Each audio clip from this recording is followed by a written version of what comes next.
Lay police crack down on counterfeit products. Family of brutally bashed woman want justice. And opposition attempts a vote of no confidence.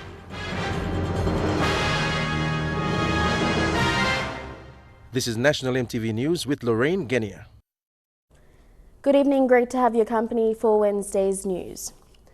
Lay police have confiscated 526 pieces of counterfeit deodorant body spray from 3 Chinese-owned shops operating in the city. The 3 shops were selling a deodorant called A Touch of Magic, similar to a product sold by the Chemcare group of companies. The 3 shopkeepers, Leo Lin, Singh and Gordon Zeng, were arrested and charged for selling counterfeit products. Police were acting on a complaint made by the Chemcare group of companies. One of their registered products had been reproduced and were being sold in 3 Chinese-operated shops in the city. This is the original product, a body spray called A Touch of Magic.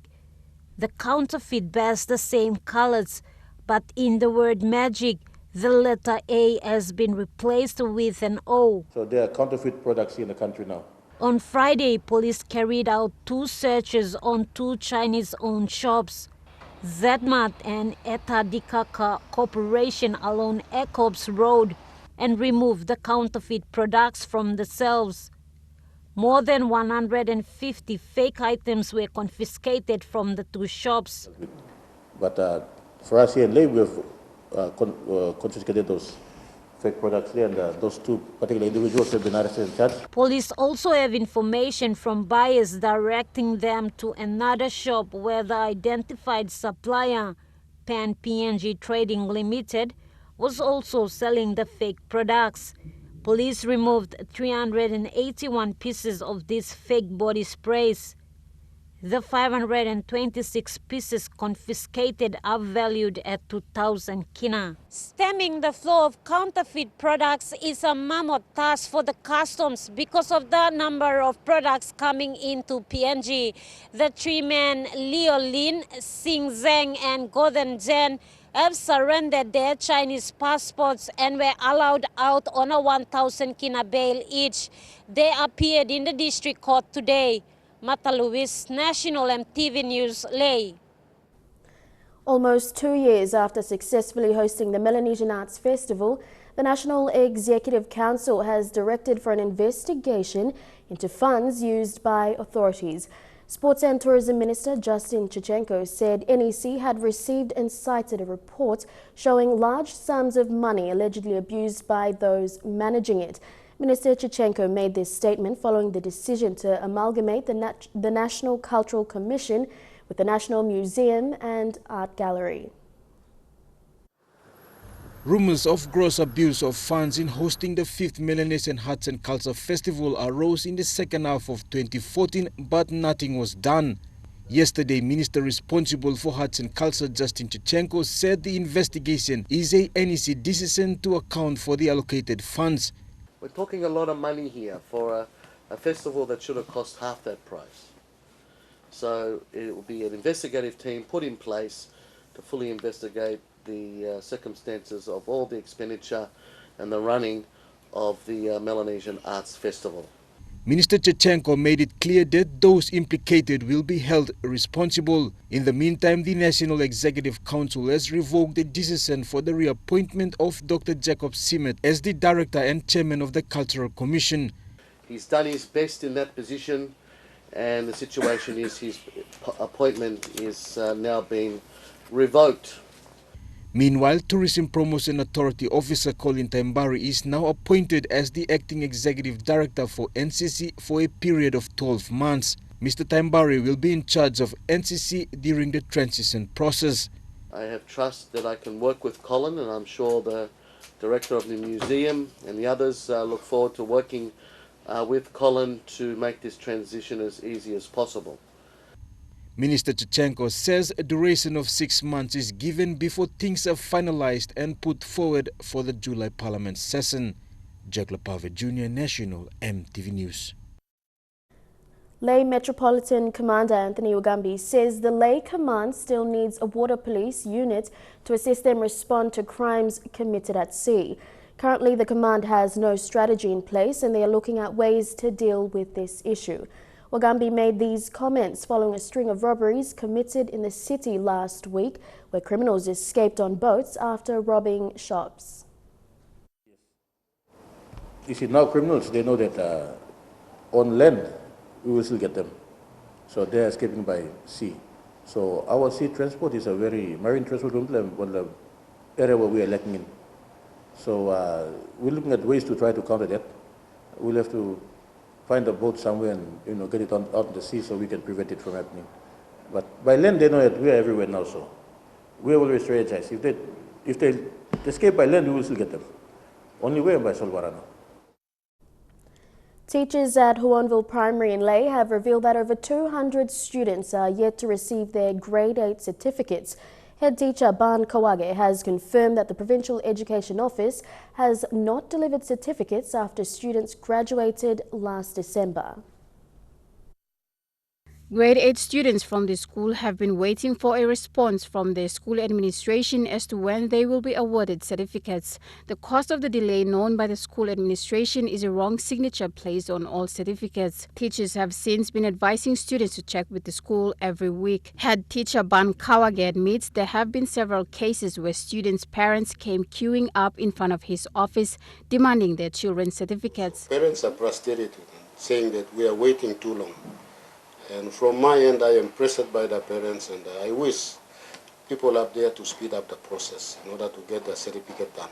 He says many were sent back and advised instead to bring their queries up to Morobe's education office. More than 60 students proceeded to high school with reference letters from the head teacher's office stating the current issue faced at the school. They really need those certificates, so what I do here, I just produce some kind of attainment telling that they are my students, accept them and all this, but we desperately need the certificate, actual certificate. Bill is one of 300 primary schools in Morobe that is still awaiting grade 8 certificates from 2015. More than half this number are scattered all over Morobe's 9 districts, where access to information is also scarce. Now, the Provincial Education Office is saying 4 boxes containing certificates have been packed. However, delivery to schools has not started yet. Colin Barilai, National EMTV News, Ley. The opposition again expressed concerns that the government has denied attempts for a vote of no confidence motion. Members of the opposition rallied this afternoon, stating the government should allow the floor to decide and test the strength of numbers. Another attempt for the motion was presented to the office of the Speaker for deliberation tomorrow. In a news conference this afternoon, members of the opposition uttered concerns of why the government was pushing all efforts to deny the parliament for a motion for a vote of no confidence. They say the deliberate act by the government does not show true democracy. What they wanted to do was to set up some kind of a barrier to our progressing the notice of motion.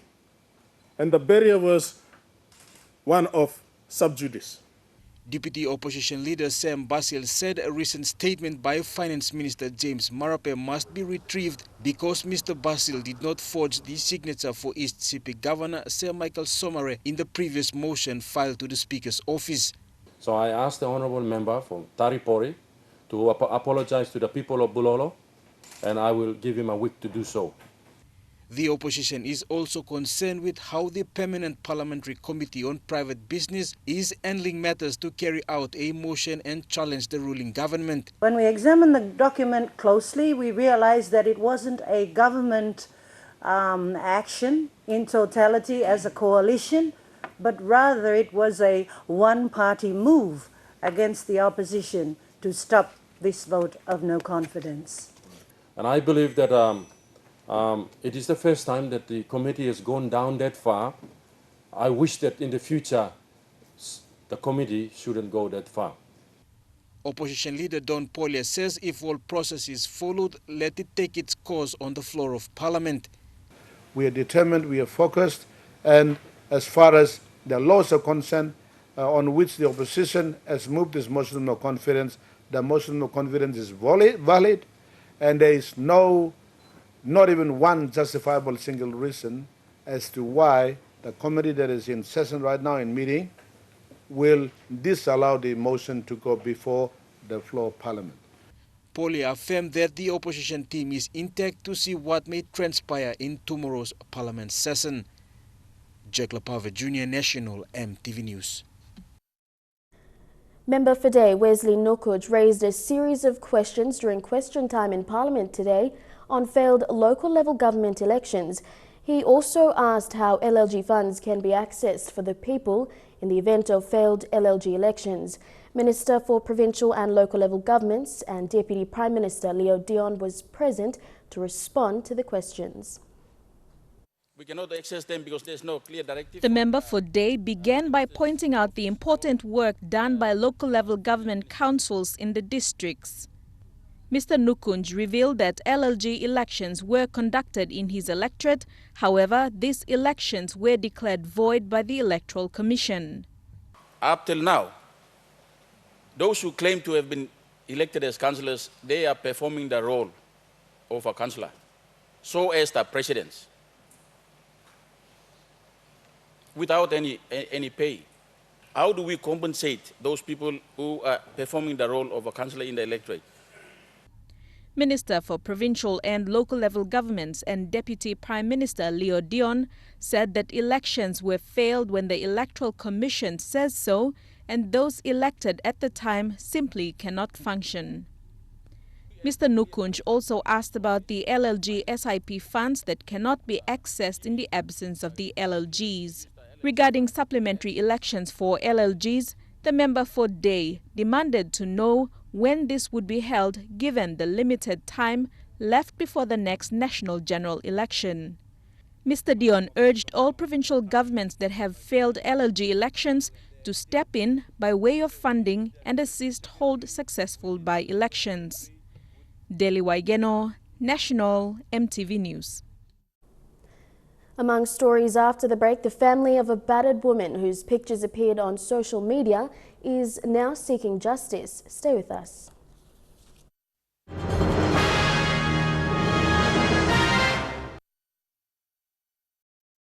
Welcome back to the news. The family of Monica Beloli Nagy are seeking justice for the brutal beating the 31-year-old received from her partner. Ms. Nagy sustained severe injuries to her head, jaw, hips and back and is currently hospitalized at the Port Moresby General Hospital. It's a story that has received much public attention since photos of the victim were posted on social media site Facebook, giving us yet another glimpse of the vicious cycle of violence that continues to affect women in Papua New Guinea. 31-year-old Monica Beloli Nagy, part German and Bougainvillean, could have nearly lost her life. She got very heavy blows to the head and face. Regarding the broken chin, it's actually split in half from the bottom teeth right through, and to me it's just the skin that's holding it together, the outer skin. Her cheekbone is all fractured as well, so that there is, we're just waiting on operation. She'll be needing wiring and plating. With the help of friends and family, the perpetrator, Samson Ikasa, was arrested and charged with attempted murder at the Boroko police station. However, he has since been let out on bail, a move the victim and her family feels is unjust, considering the nature of his crime. He shouldn't have done that. You just let him go and rot in jail. That's it. It's a disgrace on how somebody can do this and get released.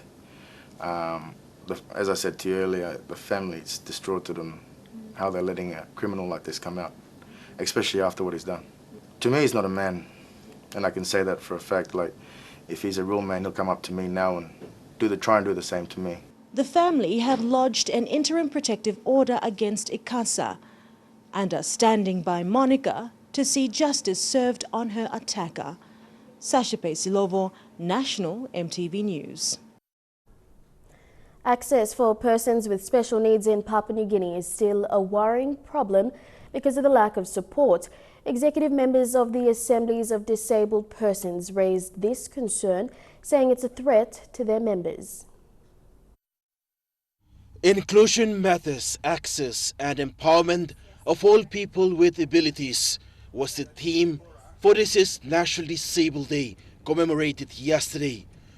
Person with special needs, Benso Tege, told MTV News that one of the biggest challenges is support. People in government, at different levels of government, how decisions are made.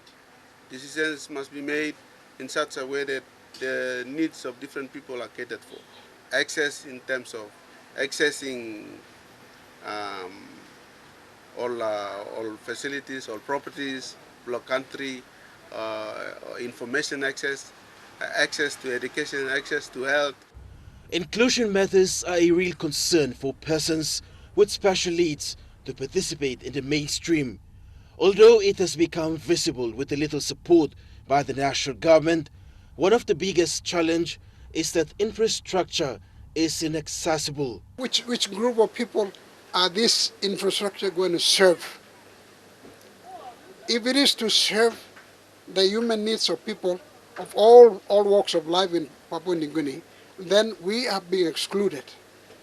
I have been paying tax. Given the current scenario, Tole says there's still exclusion, discrimination and stigmatization with the current infrastructure. Make the facilities accessible, the road infrastructure, the airport services, the hospitals, the schools, the public buildings, the universities, the colleges must be accessible.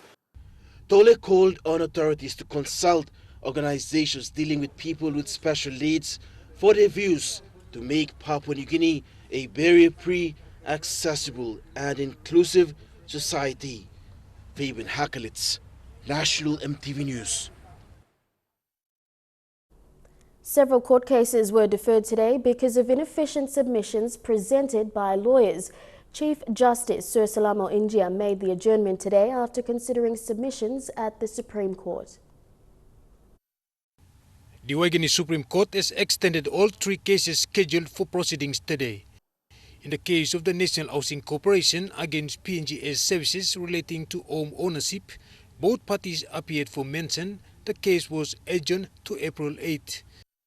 In the second court representation, the Chief Justice deferred the following cases: the State and Police Commissioner against Thomas Elu and the State and Police Commissioner against Timothy Gitua.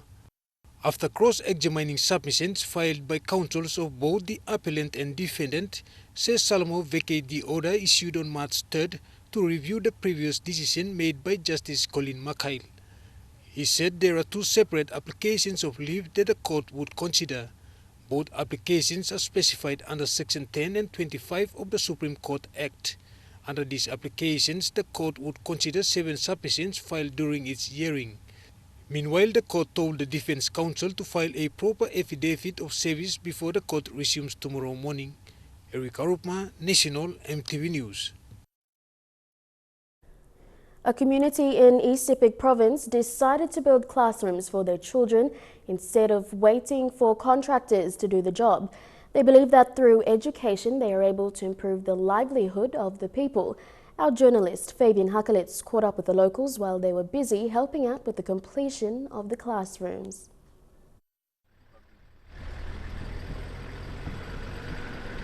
On the road to Sagero village, a group of men and women were busy working together to complete this elementary classroom. They've been using their manpower to build the classroom for the Hambuke Elementary School. During a stop over, a local Patruswali tells MTV News this is not due to them, doing this for almost 3 decades now, since the primary school was established in 1992.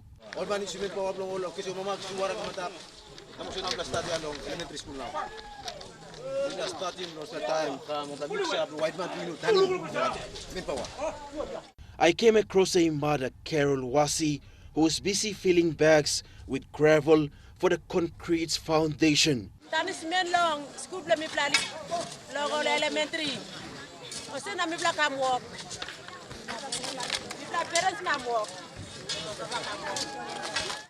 When it's lunchtime, they rest and eat the food prepared by villagers. Moses Numihahu was busy eating but wanted to voice his appreciation for the political support that has relieved villagers.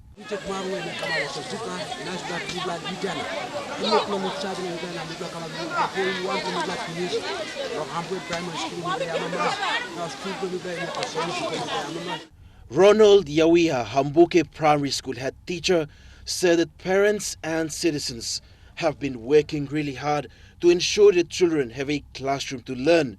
Now with the new 4-in-1 classroom, it's a blessing because it will cater for increasing enrollments.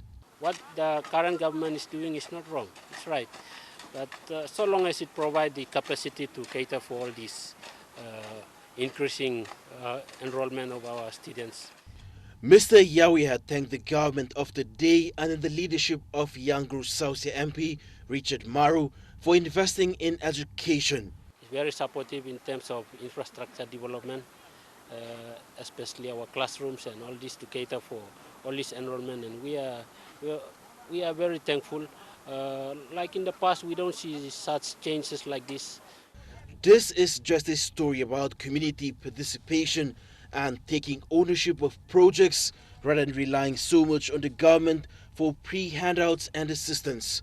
It reflects how the win-win solution works, with communities showing commitment and the government chipping in to support. Fabian Hakelitz, National EMTV News. And now to our finance news. The Kina opened unchanged at $0.3235 US in the interbank market. At Bank South Pacific, the Kina was buying $0.3160 US, $0.4110 Australian dollars, $0.2767 euro, and 35.36 Japanese yen. Looking at commodity prices at New York close, gold, cocoa and copra closed higher, while coffee closed the day lower.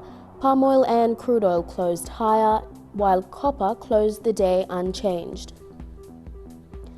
And on the stock market, the Dow Jones closed at 97.72 points higher, the ASX closed at 5.79 points higher, and the All Ordinaries closed at 5.33 points higher.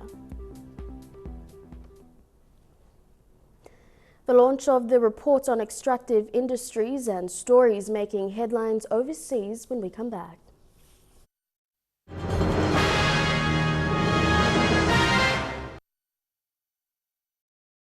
Welcome back to the news. Egyptian authorities said the men who hijacked an EgyptAir plane has a criminal record including forgery, burglary and drug dealing.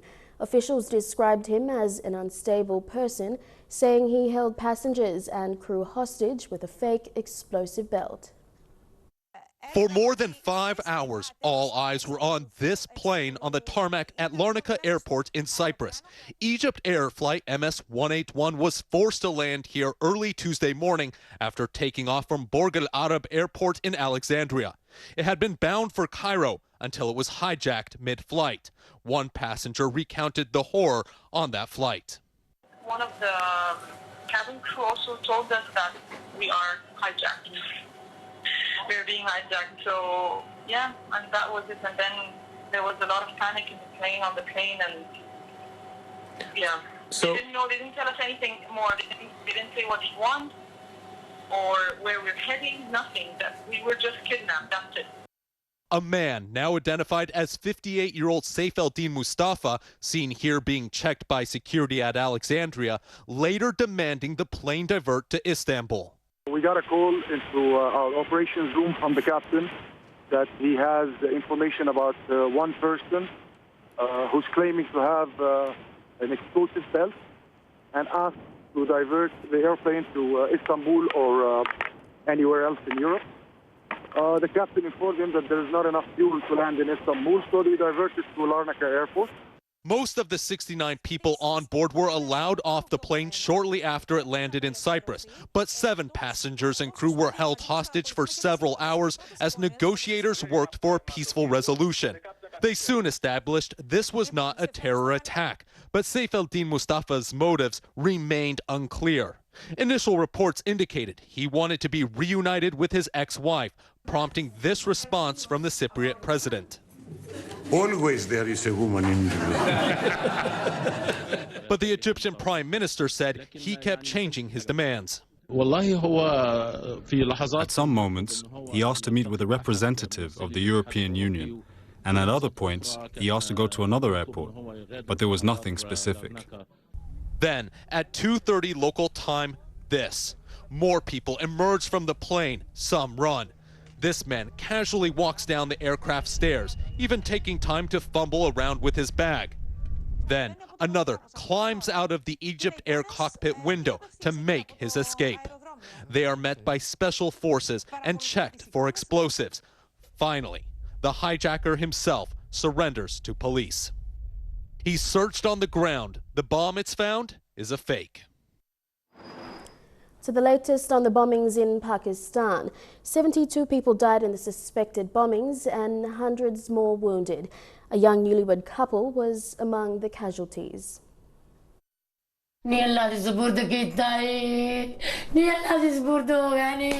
Naveed and Shavana Ashraf were married just 4 months ago. They both died in the bombing, both just 21 years old. Shavana usually wore the veil. Her family asked that we respect her privacy, even though she's gone.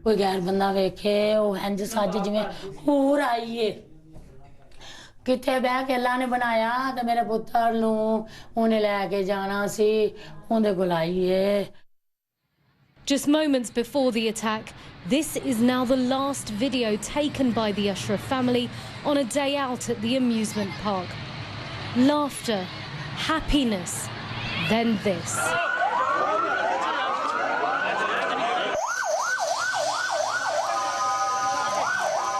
Shavana had never been to the park. They'd taken Naveed's sisters with them. They were sitting having snacks close to this stand when the bomber struck. The family searched for them at the park and then found them at the hospital. Oh, mera sher, oh, main mar gayi. Oye, main nahi karna janti, mere ko fek se ho janda hai.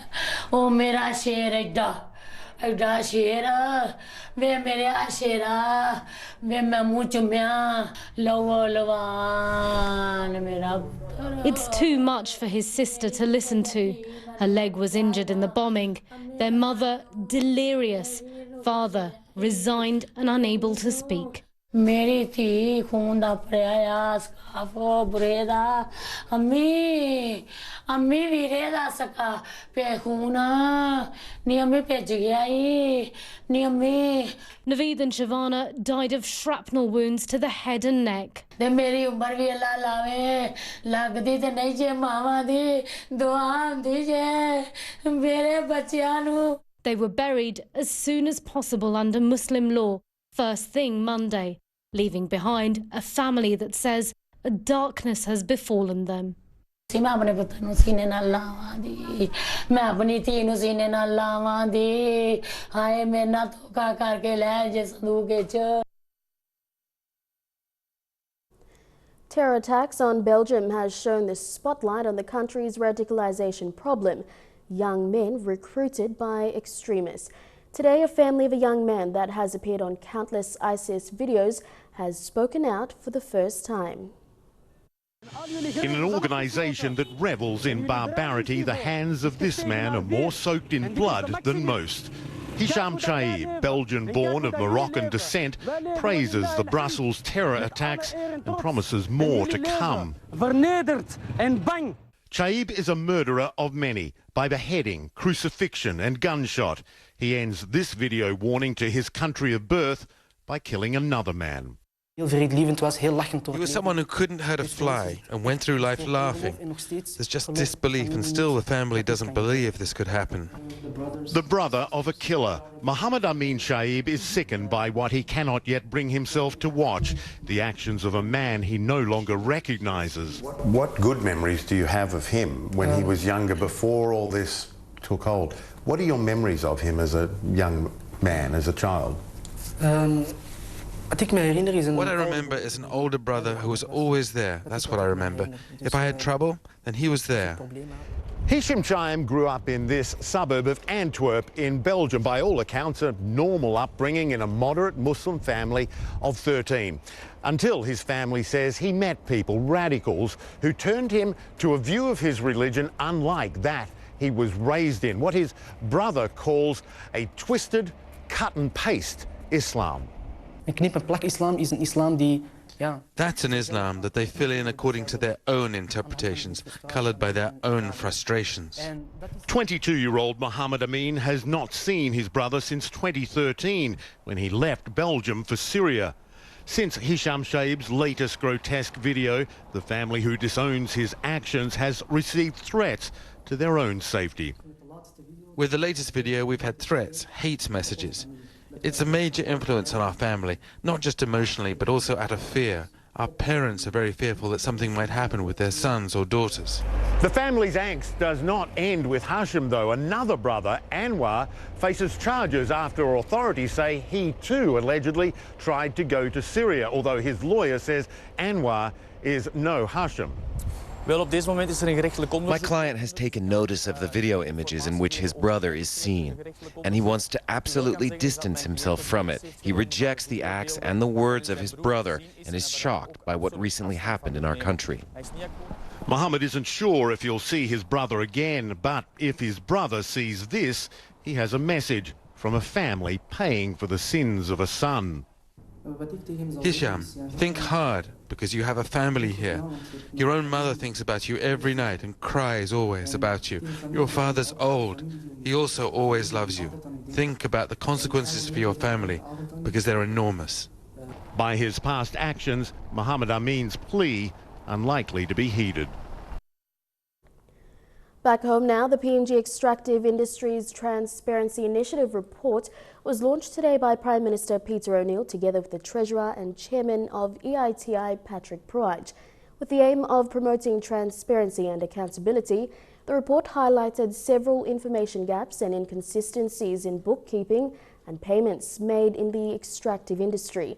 Michelle Bird has more. The Extractive Industries Transparency Initiative report aims to improve governance in resource-rich countries such as PNG through the verification and full publication of company payments and government revenues from oil, gas and mining. The initiative works to build multi-stakeholder partnerships in PNG in order to increase the accountability of the government. Today marked the milestone of the country's first report for the year 2013. Our government applied to become member of this initiative for very good reason. And that is that our people must know where we are applying their revenue that we get from this very important industry. We just did not want it to be as business as usual. And it is important that our partners, our own people, understand where these policies will lead us to, and also where we spend their money. That is why it is pleasing to be here today to launch this report on your behalf. Currently, PNG is only a candidate, but if accepted as an EITI compliant country, will go far to build a conducive environment and economy based on transparency and increased accountability in the extractive industry. As you are well aware, our applications to become a candidate of the EITI country was launched in March of 2014. Since then, the process of moving towards our country's first EITI report was led by a multi-stakeholder group consisting of government representatives, civil societies, and of course the industries. The EITI sets out to provide consolidated information on a country's extractive sector in accordance with international standards. Michelle Bird, National MTV News. Trukai Sports is next. The Puk-Puks name their squad for the Hong Kong Sevens. I'll be back with the details.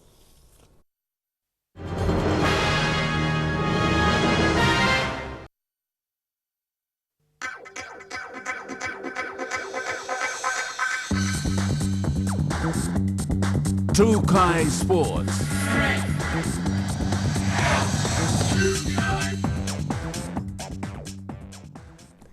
Welcome to Trukai Sports. The PNG Rugby Football Union has announced their team to the Hong Kong Sevens next week. Samoan-born Corsetaveni will be looking to make his debut for the national team in Hong Kong, while Henry Kalua has taken over captaincy responsibilities, with Tisa Kautu named as a utility. Douglas Guy says while the team has not had any international matches leading into the Hong Kong Sevens, they are very much prepared for the tournament, kick-starting on Friday the 8th of April. The PNG Pukpuks will depart for Hong Kong on Monday to prepare for the first game on Friday, the 8th of April. While draws are yet to be released, Coach Douglas Guy says the team will not take any of their opponents lightly, as they are aware they will be up against countries that have played Rugby Sevens consistently, leading into this year's qualifiers. A few weeks of preparations here at home, so culminating with the trials on the weekend, so we'll cut it down to 12 by the end of this week. This time around, Henry Kalua will lead the team as captain. Tisa Kautu has been named as a utility, while Manugais, Hensley, Peter, Wesley Varley and Arthur Clement are obvious features, and Corsetaveni will be vying to make his debut for the national side.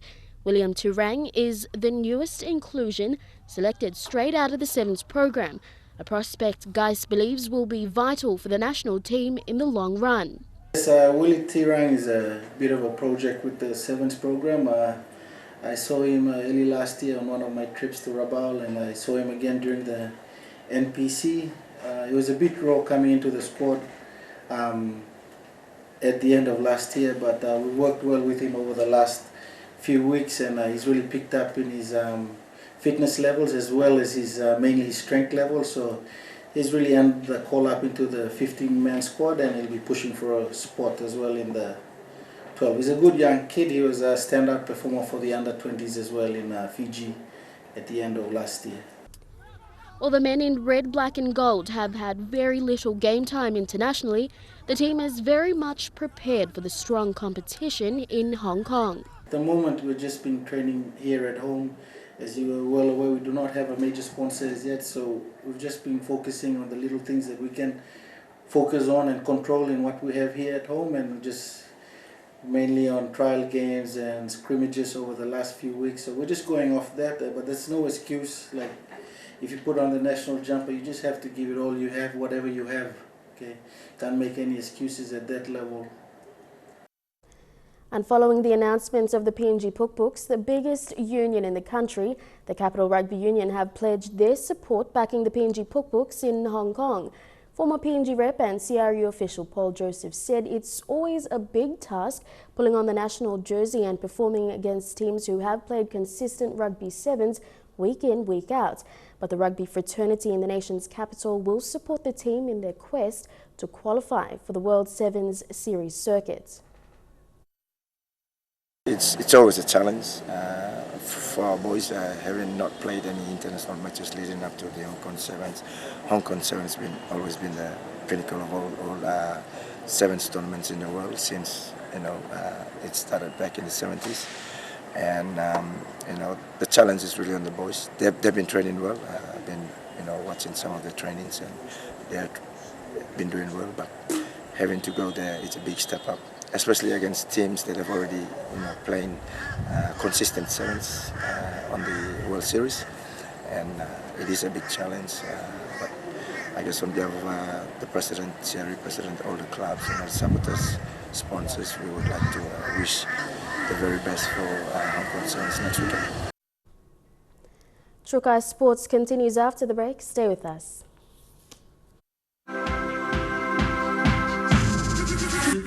Trukai Sports.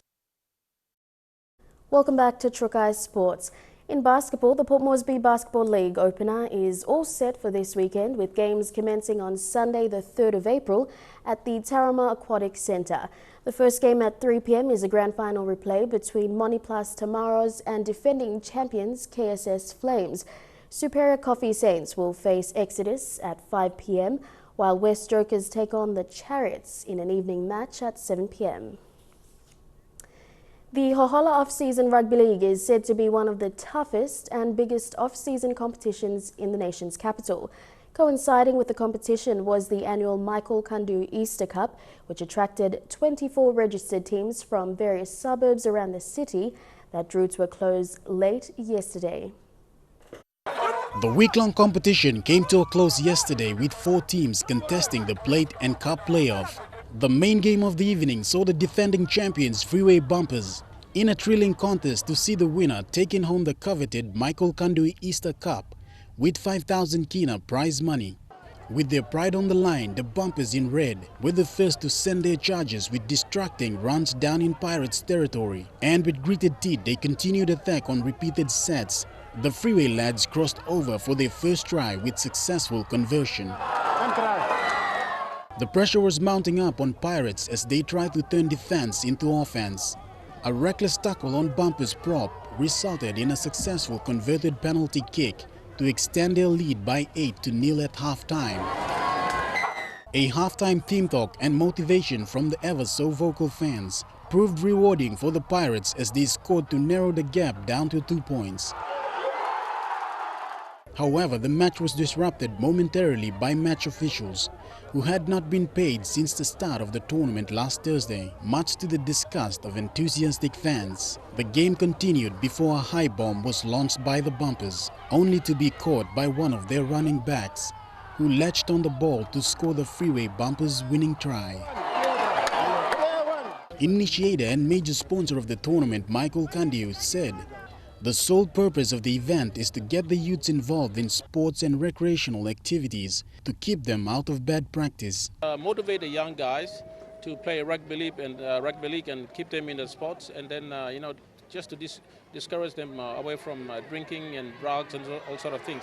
I want to see especially the young people improving their life one way or the other." Kandu also challenged other corporate houses to get behind sporting activities, especially in local suburbs around the city. I would also like to encourage big companies in NCD, if they can come and put money into and develop youths, especially in sport and some other activities. I as a Papua New Guinea, as a national, I feel proud of my country and my own national, as a national leader, I would like to continue to support the youths. Shane Soroya, National EMTV Sports. The Capital Rugby Union will this weekend head into round 5 of their season. With 2 more rounds remaining till the finals, competition manager Paul Joseph has said the standard of rugby thus far has been impressive, and despite the halt in the rugby season last year due to the Pacific Games, the competition has been strong. All Premier matches this weekend are very important for all teams to consolidate their top 3 positions, with only 1 match remaining after this weekend. On Saturday, University Piggies will face their long-time rival Brothers. The Piggies, after going down to the youthful Crusaders last weekend, had a lot of soul-searching at training during the week to lift their game to better the man in black. Brothers, after a slow start, are hitting form and are set to continue that good form against Uni. In Pool A, we have Defence, the reigning champions from 2014, at the top, then followed by University and Brothers. Crusaders will continue the winning format against reigning champions Defence in the main game on Saturday. The confidence in the young sailors will be put to test by the seasoned outfit from Murray Barracks, who will have the support from the sister barracks. Southern Chiefs on Sunday's only Premier match will look to salvage a win against Spartans, who have lost 2 on the trot. But we've got other teams in Pool A, you've got Crusaders and Spartans within the mix. If they can pull up wins in these last 2 remaining games, they can be easily step into the top 3 position. All Pool B matches are on bye this weekend. Elijah Levitt, National EMTV Sports. And that ends True Kai Sports. The weather details when we come back. True Kai Sports.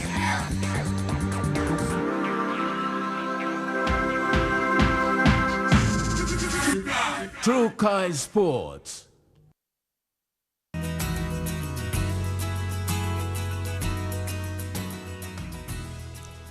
Taking a look at the weather forecast for tonight and tomorrow in the southern region, a shower or 2 for Port Moresby, Kerma, Alotau and Popondetta, and fine in Daru. In the Momase region, some showers for Lae City, a shower or two for Madang, Wewak and Bunimore. In the New Guinea Islands region, some showers for Lorengau, Kavieng, Kokopo, Rabaul and Kimbe, and a shower or two for Buka. And lastly, in the Highlands region, some showers, then morning fog for all centres. And before we go, a quick look on stories making headlines. Lae Police crackdown on counterfeit products, family of brutally bashed woman want justice, and local community in East Sepik builds classrooms for its school. That's how we end Wednesday's news. From the entire news team, pleasant viewing. It's bye for now.